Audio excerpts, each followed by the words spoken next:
Hello guys, welcome to my കുട്ടി vlog.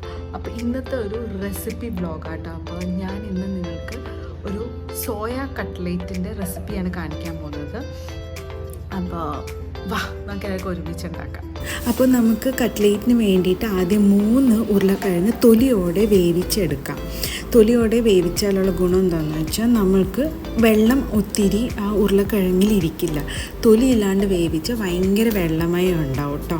അപ്പോൾ എപ്പോഴും നമ്മൾ കട്ട്ലേറ്റ് ഉണ്ടാക്കുമ്പോൾ ശ്രദ്ധിക്കേണ്ട കാര്യം ഇതാണെന്ന് വെച്ചാൽ നമ്മൾ ഒട്ടും ഒരു ഇൻഗ്രീഡിയൻസിലും ഒട്ടും വെള്ളവും പാടില്ല, ഡ്രൈ ആയിട്ടിരിക്കണം. എന്നാലേ നമുക്ക് ആ ഒരു ഷേപ്പിലേക്ക് ഉണ്ടാക്കിയെടുക്കാൻ പറ്റുള്ളൂ.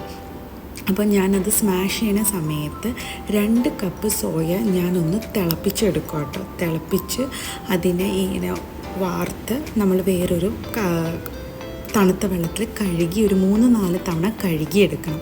3-4 തവണ കഴുകിയാലേ ഒരു സോയക്ക് ഒരു വേറൊരു ചൊവയുണ്ട്. ആ ചൊവ മാറണമെങ്കിൽ നമ്മൾ 4-5 തവണ വേവിച്ച് കഴിഞ്ഞിട്ടൊന്ന് കഴുകിയെടുക്കണം.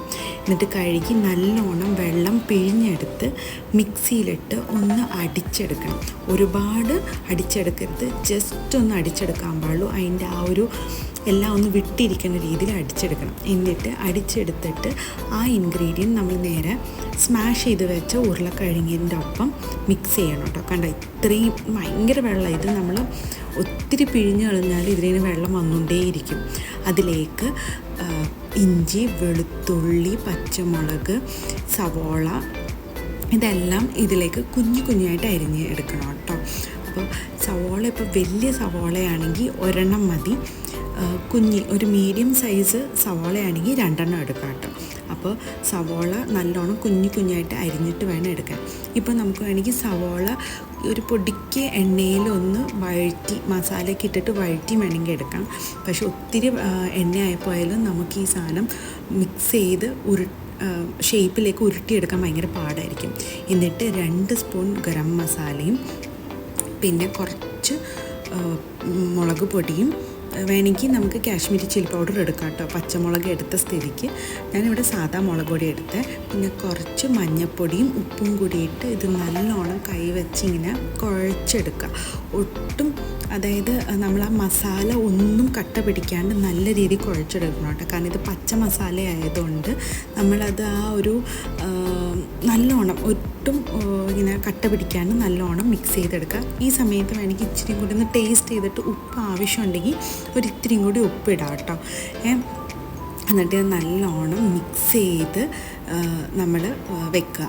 ഈ സമയത്ത് നമ്മൾ 4 ബ്രെഡ് മിക്സിയിലിട്ട് അടിച്ചെടുത്തിട്ട് 2 മുട്ടയും കൂടി എടുക്കുക.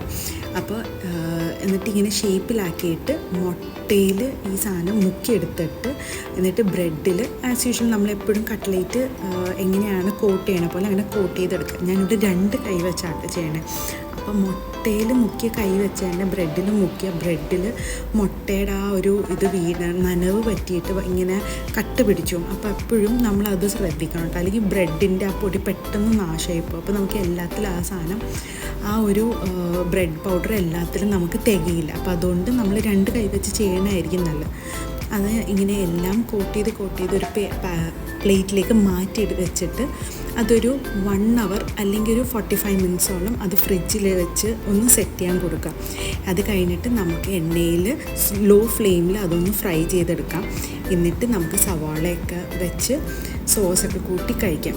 സൂപ്പർ ടേസ്റ്റ് ആട്ടോ, നല്ല ടേസ്റ്റ്. ഒന്ന് ട്രൈ ചെയ്ത് നോക്കാം.